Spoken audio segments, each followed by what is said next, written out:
네, 시청자 여러분 안녕하십니까? MBC 뉴스데스크 부산입니다. 전공의들의 집단 사직한 지 벌써 보름째입니다.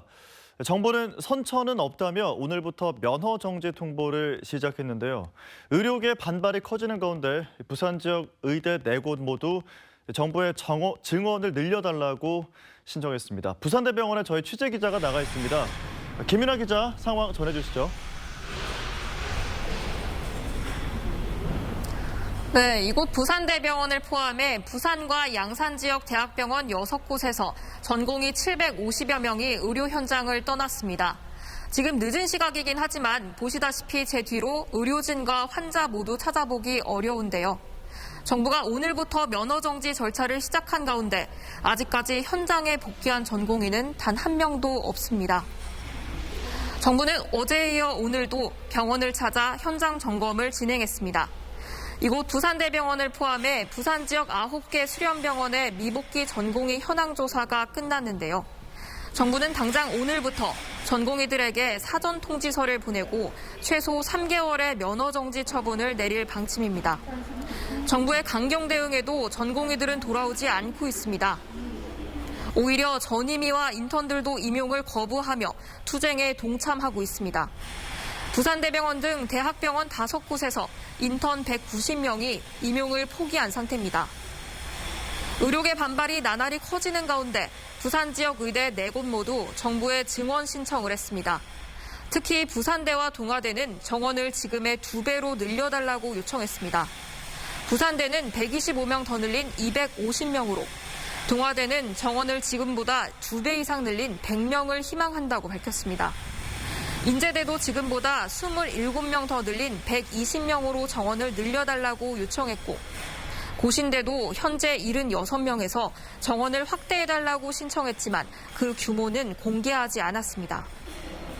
한편 의대 정원 확대 방침에 반발한 의대생들이 휴학계를 내고 수업을 거부하면서 이번 주부터 개강한 부산 지역 의대들의 학사 일정에도 차질이 빚어지고 있습니다.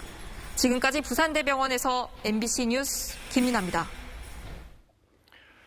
네, 부산 현대미술관은 서부산권의 유일한 공공미술관입니다. 개관한 지 겨우 6년이 지났는데요. 반년째 공사 소음이 끊이질 않고 있습니다. 공사 예산만 지난 3년 동안 500% 늘었다는데요. 이를 두고 오늘 열린 시의회 임시회에선 미술관 본연의 기능을 벗어난 예산 낭비란 지적과 관람객 유치를 위해 필요한 사업이라는 공박이 오갔습니다. 조민희 기자가 취재했습니다. 지난 2018년에 문을 연 부산 현대미술관. 서부산권의 유일한 공공미술관입니다. 개관한 지 이제 겨우 6년. 하지만 미술관은 반년째 공사 중입니다. 옥상 전망대호, 로비 기념품샵 등을 짓는 겁니다. 미술관 후문으로 들어와 보면 공사 중이라는 안내판과 임의로 만든 벽이 세워져 있습니다. 을숙도까지 찾아온 관람객들은 불편을 호소합니다. 그러니까 커피를 마시고 전시를 보고 이렇게가 왔는데 밥 먹고 여기까지 왔는데 다시 나갔다 와. 지난해부터 현대미술관이 이 옥상과 로비 공사에 쓴 예산만 8억 8천여만 원입니다. 지난 3년간 미술관이 확보한 본 예산을 들여다보면 공사비가 연평균 500% 느는 동안 기획전과 전시용 예산은 10%도 채 늘지 않았습니다. 확보한 예산은 건물 보수도 아닌 인테리어에 썼습니다. 현임 관장이 취임한 이후 집행된 예산 내역 8개 중 6개가 시설 개선용입니다. 이를 두고 오늘 열린 부산시의회 임시에서는 공방이 오갔습니다. 소장품 구입 예산보다도 이제 공사비 예산에 너무 치중을 둔다는 부분 인정하시죠? 같이 병행하면 좋겠으나 예산을 무한정 딸 수는 없고. 특히 미술관 측이 연내 착공을 목표로 추진 중인 옥상 식당을 두고선 행정 절차를 건너뛴 점이 드러났습니다. 천연 기념물인 철새 도래진의 건물 증축을 위해선 문화재청의 허가가 필요한데 아직 못 받은 것입니다. 정부의 설립 타당성 평가 결과도 다음 달에야 나옵니다. 누가 또 몇 명이냐, 또 미술관에서 밥을 먹을지 수요 예측 부분도 제대로 또 안 된 상태에서 또 운영이 안 되면은 또 부산시에서 예산을 또 투입해야 되지 않겠나. 미술관 측은 절차상 하자가 있었던 점을 인정한다면서도 미술관이 단순 전시 공간에서 문화 체험 공간으로 확장되려면 필요한 사업이라고 해명했습니다. MBC 뉴스 조민입니다. 부산의 18개 지역구 중 11곳의 총선 대진표가 나오면서 여야의 공천도 7부 능선을 넘었습니다. 이번 주가 지나면 대진표가 거의 완성될 걸로 보이는데요. 국민의힘은 서동구에서 3인 경선 진행과 북구의 후보 공모에 나섰고 공천 속도가 빨랐던 더불어민주당은 내일 경선 3곳의 결과를 내면 17곳의 공천을 확정하게 됩니다. 김민아 기자입니다. 11명의 예비 후보가 등록해 부산에서 가장 많은 후보가 몰린 서동구.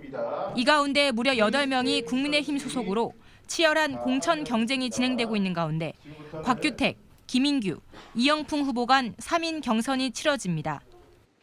나머지 선거구에 관해서 이제 박차를 가해가지고 하나 빨리 끝내야 될 것 같아요.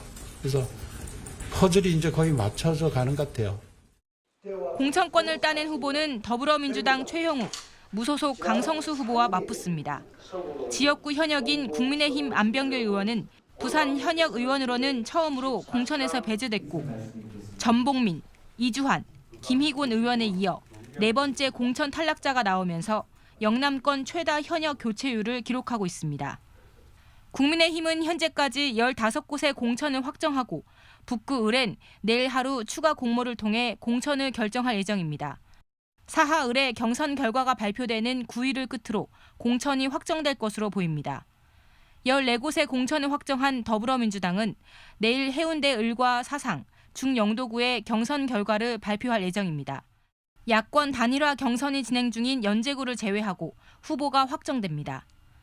전통적으로 국힘 강세 지역인 부산에서 야권의 힘으로 하나로 모아내는 역동적인 경선을 치러내겠습니다. 선의의 경쟁을 통해 민주 진보 진영의 지반이 더 확장되는 아름다운 경선을 만들겠습니다. 부산 18개 지역구 중 11곳의 대진표가 나오고 공천 국면이 사실상 마무리 수순에 돌입하면서 본격적인 본선 경쟁이 시작되고 있습니다. MBC 뉴스 김윤아입니다. 가덕도 신공항 건립이 속도를 내고 있는 가운데 윤석열 대통령이 대구 경북 통합 신공항 개항에 강력한 의지를 보이면서 가덕도 신공항의 개항과 위상에 부정적 영향이 있는 게 아니냐는 우려가 나오고 있습니다. 조기 개항엔 큰 영향이 없을 걸로 보이지만 대구 경북 통합 신공항과 비교했을 때 아직 가덕도 신공항이 내실을 갖추지 못했다는 게 문제입니다. 류재민 기자의 보도입니다. 대구에서 열렸던 민생토론회. 윤석열 대통령은 대구 경북 통합 신공항을 2030년까지 반드시 개항하겠다는 의지를 내비쳤습니다. 2030년 개항 목표를 달성할 수 있도록 신공항 건설의 속도를 높이는 동시에 연계 고속 교통망도 확충해 나갈 것입니다. 정부의 공항개발 종합계획상 같은 동남권 거점공항으로 분류된 가덕도 신공항과 대구 경북 신공항. 2029년과 2030년으로 개항 시기도 비슷한 데다 두 공항 모두 수조 원에 달하는 막대한 정부 예산이 투입됩니다. 당장 가덕도 신공항 개항에 미칠 영향은 크지 않을 것으로 보입니다. 정부와 사업대행사가 참여해 군공항과 민간공항을 통합하는 형태로 건설하는 대구 경북 신공항과 달리 국토교통부가 직접 건설공단을 설립해 건립하기 때문입니다. 그 양 사업은 그 사업 방식과 그 국가 재정 그 투입 규모가 크게 차이가 나기 때문에 서로 영향이 없다고 그렇게 보고 있습니다. 문제는 대구와 비교해 개항 이후 운영의 차이를 보일 수 있다는 점입니다. 티웨이 항공 본사가 이전하면서 거점 항공사를 안정적으로 확보한 대구 경북 신공항과 달리 대한항공 통합 LCC 본사를 유치하겠다는 부산시의 계획은 가능성이 옅어졌습니다. 가덕도 신공항 개항 이유를 생각할 때 거점 항공사로 역할을 할 에어부산의 분리 매각이 반드시 이루어져야 하는 상황. 하지만 매각 결정권을 가진 산업은행과 기업 결합 당사자인 대한항공 간 논의는 길어지고 있습니다. 화물 수요 추정치에 대해서도 논란이 제기됩니다. 가덕도 신공항에 오는 2065년 화물 수요 추정치는 33만 5천 톤으로 지난해 인천공항 화물 실적의 10% 안팎에 불과하기 때문입니다. 물류 허브 공항으로서의 역할을 하기 위해서는 그 시설의 기본이 되는 수요 책정도 너무 공격적이지 못하다, 그렇게 판단을 하고 있는 거예요. 부산시는 가덕도 신공항 활주로를 하나 더 늘리는 2단계 확장하는 물론 가덕도 신공항의 중추공항 격상을 제7차 공항개발 종합계획에 반영되도록 국토교통부와 협의할 계획이라고 밝혔습니다. 빠르면 올해 말 첫 삽을 띄게 되는 가덕도 신공항. 개항은 속도를 내고 있지만 남북권 관문공항의 내실을 갖추기까지는 아직 갈 길이 멀어 보입니다. MBC 뉴스 류잼리입니다.